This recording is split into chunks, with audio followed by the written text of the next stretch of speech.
A young white girl was left hanging with a sign Indian land until a lonely Comanche cut her free. The prairie held its breath. Wind combed the yellow grasses in long, patient strokes. Shadows stretched in the cottonwoods like old regrets, and the moon, thin and bone-pale, hung over it all as though watching from a world that no longer believed in mercy. She hung from a crooked branch at the edge of a dry riverbed, her feet barely brushing the cracked earth below. A young white girl, maybe 17, maybe younger. It was hard to tell with the bruises along her neck and the dirt in her lashes. Her dress, once pale as winter milk, was torn at the shoulder and soaked at the hem with something darker than mud. Her arms were slack, head dipped forward.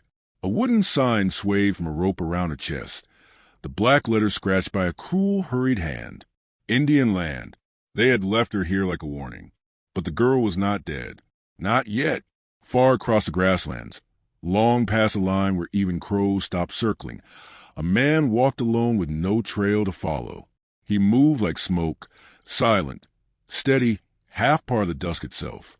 His name, long forgotten by white tongues, was Tony, and he did not live among his people anymore. The Comanche said he walked with too many ghosts. The settlers called him savage. He spoke to neither. He had been hunting deer when the wind brought him something stranger than blood, a stillness not born of night, but shame. It sat heavy in the air, like a secret left out to rot. And so he followed it. When he found her, he said nothing. He stood beneath the branch and looked up at the broken girl, the way one might look at a fallen foe, pitiful and wrong, but not past saving. He did not shout or run. He only untied the sign first, letting it fall with a hollow clap onto the roots. Then, using his knife, he cut through the rope and caught her as she dropped like a sack of cotton. She made a sound, a breath barely, but it was enough. He laid her down beside the tree, brushing the hair from her face, his fingers gentler than they had any right to be. Her skin was sunburnt and winter pale. Her lips cracked. There was blood behind her ear and purple blooming along her collarbone. Whoever did this had made it look like a justice, but it stank of cowardice. Tony touched her pulse and found it fluttering faintly. He did not ask who she was. He did not wonder what crime she'd been accused of. He only wrapped her in the buffalo hide blanket from his saddle, slung her across his horse, and rode south into the darker part of the woods, where even whispers could not follow. He took her to the cave. It wasn't much, a hollow tucked in a bluff near a river bend, half covered in moss and cold shadows, but it had a fire pit and cedar branches laid for a bed. He'd lived there alone since the last white treaty bled his family from the land. No one knew of it. That was the point. She didn't wake the first night. He fed her drops of water between her lips and tucked warm stones beside her for heat. On the second morning, her eyes cracked open, just barely, just long enough to see the flicker of flames and the silhouette of a man sitting across from her, carving wood with slow, even movements. She blinked, but her body did not move. The world was too far, too soft. Her voice came like dust. "Am I dead?" Tony didn't answer. He placed another log on the fire. The dog that sometimes came to sleep near his door, thin and half-wild, lifted its ears but did not bark. By the third day, she sat up. She didn't thank him. He didn't ask her to. There was a silence between them, wide as a canyon, but it did not feel cruel, only quiet like snow. On the fourth evening, she asked again, "Why'd you cut me down?" He stirred the fire, poking the embers. Smoke curled between them like a living thing. "You were breathing." That was all he said. She stared at the flames as if hoping they might explain more. Her hand trembled as she reached for the cup beside her bedroll. He watched her from the corner of his eye, not like a man watching prey, but like a man who had learned not to trust hope too soon. Her name, she said, was Ella. She didn't know where her mother was, hadn't seen her brother in weeks. The man who was supposed to protect her had thrown her to the crowd the moment the mob asked for blood. There had been shouting rumors, talk of Indian sympathizers and stolen cattle, and a white girl found too far outside the church line. Someone needed to hang. She'd been there. That was enough. Tony did not blink. He simply handed her a piece of cornbread and turned back to his carving. The next morning, She tried to stand. Failed. Tried again. He offered no hand, but steadied her elbow when she nearly fell. Outside the cave, the sun caught the frost on the river's edge, turning it to gold. She stood in the doorway, leaning on the post, and looked out over the land like a child seeing it for the first time. "It's quiet here," she whispered. He nodded. "Too quiet for some." She didn't answer, but she didn't step back inside, either. That night, as the fire burned low and her breathing slowed, she whispered to the ceiling of the cave, "They meant to leave me there for the wolves, I think. Or maybe just for the message." Tony was already lying down, his back turned, but his voice reached her anyway. "Wolves wouldn't touch you," he said. She didn't ask why. The next few days passed like river stones, smooth, small, one by one. She began to wash her own face, to braid her hair. He brought her berries in a hollowed-out gourd. She mended the tear in her dress with thread from his pack. Still, they spoke little, but there was a rhythm now, a quiet beat between them that neither rushed nor questioned. On the sixth morning, she woke to find the noose burning in the fire. Tony had thrown it in during the night. The sign, too. She sat beside the flames and watched the last of the rope curl into ash. He didn't look at her, but she knew then she was no longer hanging. Not in that tree, not in her mind. She was still breathing, and he had seen that first. Far above, the sun broke through the clouds and cast light on the mouth of the cave like a quiet blessing. The girl turned her face to it and closed her eyes. The wind came again, soft this time, brushing past him like a memory forgiven. Somewhere in that stillness, something small and sacred had begun. Not love, not yet, but the part that comes before. The choosing, the breath, the mercy, and just enough warmth to make a seed believe in spring. The days began to layer gently atop each other, like snow falling on old wood. Quiet, patient, soft enough to forget the cold was still there. Ella moved slower than most girls her age, but not from fear. Her limbs obeyed her now. It was trust that took more time. Trust in her own body, in the man across the fire, in the silence they share like a language passed down without words. She slept in the cave, her head near the curved stone wall, where the light from the fire painted soft orange across her cheek. He slept nearer the mouth, never fully turning his back to the night. That was the rhythm of it, neither too close, never far. Tony spoke little. He woke before the sun, returning with fish or quail, sometimes nothing at all. His eyes were dark, unreadable, like the river when the wind wasn't blowing. When she asked a question, he'd answer only what was needed. She'd long since stopped asking more than once. But Ella was not made to stay still forever. By the seventh morning, she followed him outside, leaned on the branch she'd whittled into a cane, watched him work as he skinned a rabbit on a flat rock. "You live here alone?" He paused, nodded. "Why?" A long silence followed, not heavy, just old, he said, without looking up. There was no room anywhere else. Her fingers wrapped tighter around the cane. "For you?" His eyes flicked toward her. "For peace." That was all he said. But she heard more than that. She heard the names unsaid, the fires unseen, the kind of sorrow that didn't scream. It just stopped showing up to be counted. She started doing small things, gathering dry moss, rinsing vegetables in the stream, laying out the rabbit skins to dry under the slanted sun. Nothing grand, but every act felt like she was sewing herself back into the fabric of living. She found his name not from his mouth, but from the bough he left resting against the wall, a gift from someone gone, carved with the letters Tony in careful strokes. She touched it once and didn't again. It rained for 3 days without pause. The cave darkened, grew heavy with wet smoke and the scent of damp earth. One night, lightning split a tree near the stream. The thunder followed, so close it made her flinch. She covered her ears like a child, bracing for more. But there was no cruelty in the cave, no voices rising, no hands reaching. Only Tony, sitting still beside the fire, whittling the end of a new spear. She looked at him across the flames, his face unreadable, lit in copper tones. "You ever been hit?" she asked. The words slipped out like breath fogging a window. She didn't mean to ask, not like that. But once they were out, she didn't take them back. He didn't answer right away. She thought maybe he wouldn't.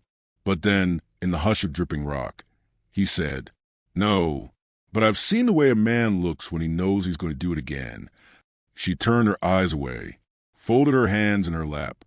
A thin crack of light shivered down the wall where the cave leaked. Rain fell into the tin pot she'd set there. Drip, drip, drip. Some time passed.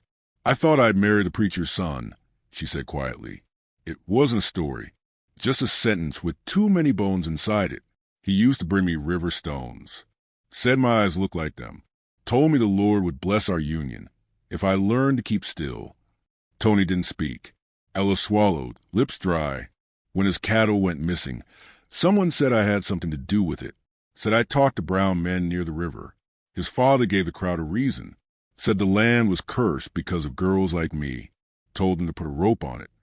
The fire cracked once, soft and tired. She wrapped her arms around her knees. Tony looked at her, really looked at her, for the first time since she'd come down from that branch. Not with pity, not even with softness, just presence, as if she had finally become real to him. "You carry more weight than your frame shows," he murmured. She gave a tired smile. "So do you." The next day, the rain cleared. A woman came through the trees at dusk, old and bent, her hair long and silver as the moon. She rode no horse. Carried a basket of dried herbs, wrapped in cloth stitched with sun patterns. Ella tensed when she saw her, but Tony stood and raised his chin in quiet greeting. The woman, Wisa, said nothing at first. She crouched by the fire, warmed her hands. Her eyes studied Ella, not with suspicion, but with something older, a gaze that didn't need stories to know pain. She placed a bundle near Ella's feet. Inside, there was yarrow, wild mint, and a carved wooden comb. "For healing," Wisa said simply. Then, to Tony, "The land remembers what was done. So does the girl."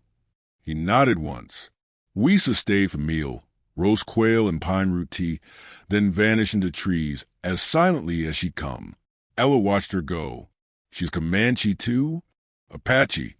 Ella tilted her head. "Is that strange?" Tony looked up from the fire. Only to people who think borders matter more than breath. That night, Ella dreamt of her mother's face, but it was blurred, distant, like watching someone wave through a rain-covered window. She woke before dawn, breath caught in her throat, her fingers gripping the fur bedding as though it could bring her home. She sat up. The cave was dim, but she could make out his shape near the fire, sitting awake, shoulders hunched forward. She didn't speak. She just lay back down and stared at the flickering light. The next morning, she whittled a figure from a thick stick. It had no eyes, no face, just a shape, something to hold. She left it near his bow. He didn't say anything. But that evening, he placed a polished stone beside her cup, smooth and shaped like a heart. It wasn't love. Not yet. But it was something like choosing. A small grace laid beside another, with no explanation needed. As the moon rose full and fat above the bluff, the wind carried voices farther than it should have. Distant, ragged, riders perhaps, or just echoes. Ella stepped out of the cave, her arms wrapped tight against the wind. Tony joined her. She didn't ask if he heard them. She knew he had. He stood beside her, eyes on the trees. "They'll come looking, won't they?" "Maybe not today," he said, "but one day." He didn't answer. The fire behind them popped, sending up sparks like tiny stars falling in reverse. Ella turned toward him, her voice steady. "If they come, will you run?" He looked at her, then, not through her, not around her, at her, and after a long moment, he said, "Not unless you want to." The wind tugged at her hair. She nodded. That was enough. Tomorrow would wait its turn. Tonight, there was a quiet rhythm of safety, the breath between storms, the hush that only comes when two broken things begin to fit beside each other, not mended, not perfect, but aligned just enough to rest.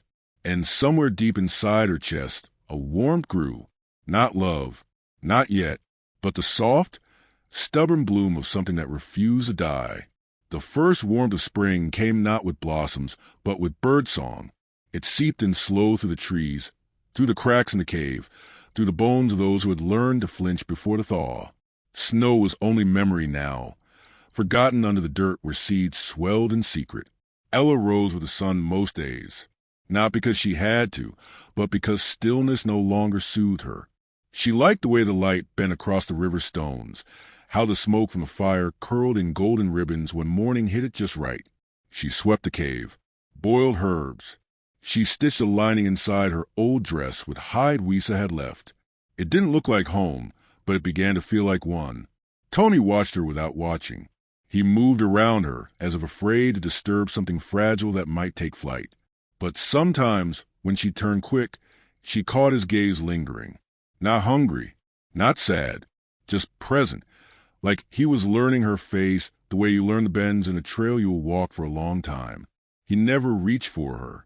She never reached for him. Still, they had built something, a rhythm of chores and silences and wordless offerings. A comb left by the bedroll, a boiled egg left near his fire pit rock. Once, she plaited a cord from dried grass and tied it around a jug. He ran his fingers along it the next day, then made her a spoon from cherry wood. The world outside their cave still turned, but for a time they did not. One evening, as dusk gathered in the folds of the hills, Ella asked the question that had waited longest. What happened to your family? The words came gentle, like a hand placed on someone's shoulder. No force, only readiness. Tony didn't speak at first. He laid another stick on the fire, stared into the flame. Then, low and slow, he said, "There was a treaty, the kind where white men shake your hand with one fist and hold a torch in the other." His voice didn't rise. If anything, it grew quieter. They said we could stay near the river. Said they'd bring grain, medicine, teachers. He reached for a stone and turned it in his palm. My brother didn't believe them. My father did. The fire cracked. A piece of bark crumbled into ash. They came before the harvest. At night, burned the lodges, shot anyone who ran. My brother took a bullet in the back. My father, he died trying to speak peace. Ella's breath caught, but she didn't interrupt. I survived because I wasn't there. I was with my uncle gathering flint. He exhaled, a long breath, slow and steady. After that, I left. Couldn't stand the tribe. Couldn't stomach the whites. So I walked out of both. Ella reached toward the fire and nudged the coal back into place. Her hand shook. You're not the only one who had to disappear to survive. Tony looked up at her. She didn't flinch. My father died drunk in a ditch, she said. My mother tried to raise us right, but there's no fighting what's in a man when he decides to turn mean. My brother sold me to the rancher 2 counties over. Said I talked back too much. Too proud for the Lord. That man, he preached and kissed his Bible and still raised his belt when I didn't smile sweet enough. Her voice didn't tremble, but her fingers tightened on her skirt. He told the town I was a thief, a temptress. He said I wandered too close to Indian camps, that I deserved the rope. She swallowed, hard. They didn't argue. Tony's face didn't move, but something in his jaw shifted. Ella took a breath. Let it out slow. I don't want your pity, she said. I don't give pity, he answered. She looked at him again, and something passed between them, not understanding, but something close to it, a recognition, like 2 ghosts passing on the same bridge. Later that night, she couldn't sleep. The stars above the bluff pulsed faintly, veiled behind pale clouds. She walked down to the water and sat on a smooth stone by the edge, listening to the hush of it all. Tony came and stood behind her. Not close, just near enough for her to know he was there. I don't dream much anymore, she said softly. Good, he replied. No, she said. I miss it. Tony lowered himself to the ground beside her. Dreams don't stay warm, he said. They come. They leave. She turned to him then. His face, half lit by starlight, seemed carved from something ancient, a cliffside, a burial mask. And yet there was a gentleness in the shape of his eyes, in the way he waited. I think I dream with my eyes open now, she whispered. His gaze didn't leave hers. For a long time they sat like that, neither moving, neither speaking. The dog, Burlap, as she had named him, lay curled a few feet behind, one eye open, tail twitching. She reached out. Her hand found his, not grasping, not desperate, just resting there. Tony did not pull away. He did not speak, but his fingers curled around hers like the first turn of a leaf before spring. Not love, not yet, but something sacred, something whole. The next day, Weisa returned. Her eyes looked sharper and her basket fuller. There are men riding south, she told him, looking for a girl who didn't hang long enough. Ella's face paled. They know I'm alive? Weisa shrugged. They know what fear tells them. They smell something unfinished. Tony stood. His eyes narrowed, his mouth a tight line. How far? Maybe a day. Maybe more. Tony looked at Ella, but said nothing.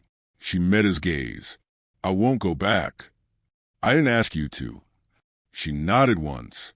Weisa placed something in Ella's hand, a small woven token, red and black, shaped like a flame.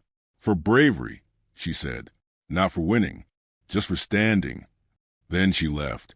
That night, Tony gathered his weapons. He sharpened a long knife until it gleamed, packed dried meat into a skin pouch, rolled furs tight. Ella helped without being asked. They didn't speak of plans. They only moved.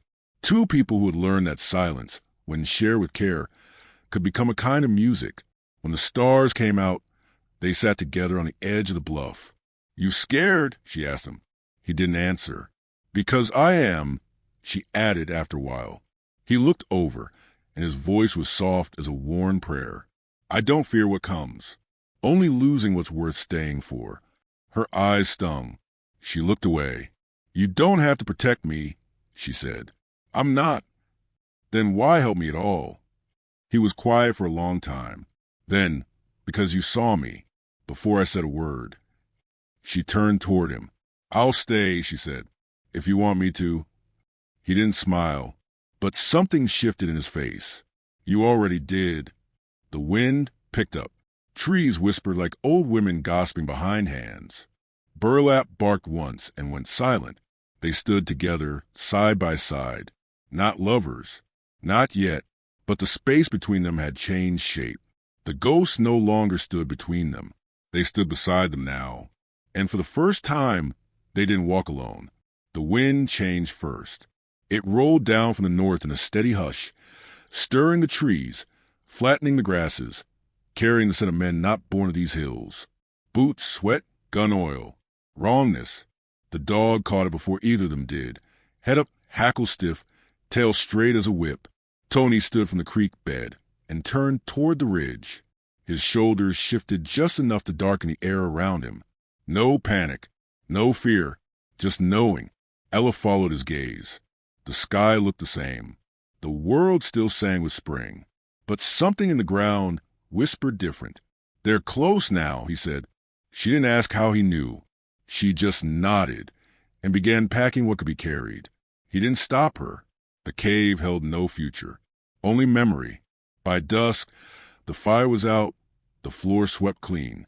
No trace of them remained, save for a carved spoon left on the stone ledge. Tony placed it there.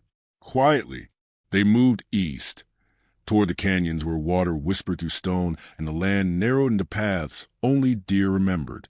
He carried the bow. She carried the dried meat.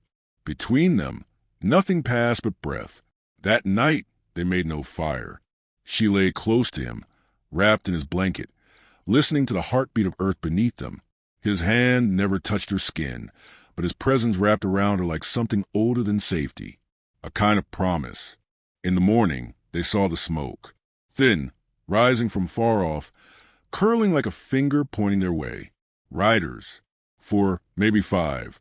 Ella's breath stilled. Tony crouched beside a flat rock, scanned the land. His eyes narrowed, not in fear, but calculation. The warrior in him stirred like a buried drumbeat. Not for revenge. Not even for battle. Only for her. She stepped beside him. I can run faster now, she said. I know. You could leave me. Ride north. They won't follow you. He looked at her. His silence told her the answer before his voice did. I would follow you instead. They didn't speak again until the horses came. Midday, high sun, heat rising off the stone like sweat from fever. The first man rode a gray mare, fine coat, town saddle. Face like a drought, leathery, sharp. The kind of man who'd preach forgiveness on Sunday and lit the rope on Monday. The others looked younger. One chewed on jerky. One grinned too wide. One held a rifle too tight. Ella stood in full view, chin high. That's her, the preacher muttered. Noose didn't do its job, after all. Tony didn't move. He stood half a step behind her, unarmed but not unready. She's with me, he said. She's not yours, the man spat. She belongs to the justice of the town. She belongs to no one. Ella said it, voice clear, carrying over wind and dirt. The men laughed. One shifted in his saddle. She was a problem before. Don't need her causing more. The Comanche can go back to his rocks. Tony stepped forward. His voice didn't rise. It came soft, like a low storm on the edge of a ridge. Ride away. The grinning one raised his rifle. The air snapped. Tony moved before Ella saw it. The arrow flew faster than breath, striking the man's wrist. He howled, dropped the rifle. The horse reared. Chaos broke. Ella ran to the dog, who barked madly, tail low. A shot rang out, missed wide. Tony didn't pull another arrow. He stood calm, another at the ready, eyes never leaving the preacher. Try again, he said. The man didn't. Another rider bolted, yanking his horse around like a boy who just learned fear. Silence returned. The preacher's lips curled. You think you've saved her, but this land doesn't forget. You live out here too long, and it makes you foolish. Makes you think you can change what people believe. Tony lowered his bow, just slightly. I don't care what they believe, only what she does. The preacher spat in the dirt, wheeled his horse, and rode away with the others, grumbling curses that trailed behind him like dying embers. Ella stood frozen until the dust cleared. Then she exhaled. Tony approached, slow. Calm. You all right? She nodded, then laughed, a shaky, stunned thing. You didn't even draw blood. He tilted his head. Didn't need to. The dog ran in circles, confused but unharmed. They camped that night in a shallow cove where wild plum trees grew, their blossoms falling like confetti. Ella lit a small fire. Tony carved within silence. After a while, she whispered, Thank you. He looked up. You already said it. She smiled. Not for saving me, for choosing not to kill them. He studied her a moment. I've seen what killing does. It doesn't end things. It echoes. She nodded, understanding in her marrow. The stars blinked on, one by one, like old friends returning. He handed her the carving. A bird mid-flight. Wings flared. For your stories, he said. She turned it over in her palm, held it close. They moved again in the morning. Not running now, just walking, following no path but the one made by their own footprints. Eventually, they found a place where the land dipped into a wide green hollow, ringed with trees. The water ran slow and clear. Deer prints marked the edges. Here they made a life. It took weeks to shape a shelter. Tony built the frame. Ella packed the walls with grass and mud. A stove stone was laid, a bench carved, a garden planted. They didn't speak of what had passed. There was no need. It was part of the land now, part of the silence between their hands when they worked side by side. He made her a new dress from tan hides. She stitched him a pouch lined with her hair. One morning, months later, she woke to find him watching her, face softened by light and time. Are you staying? He asked.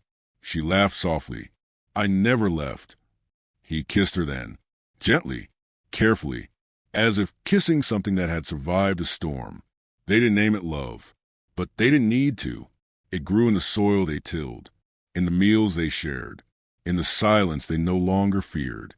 The ghosts still came, but they stood at a distance now, quiet as dust in old corners.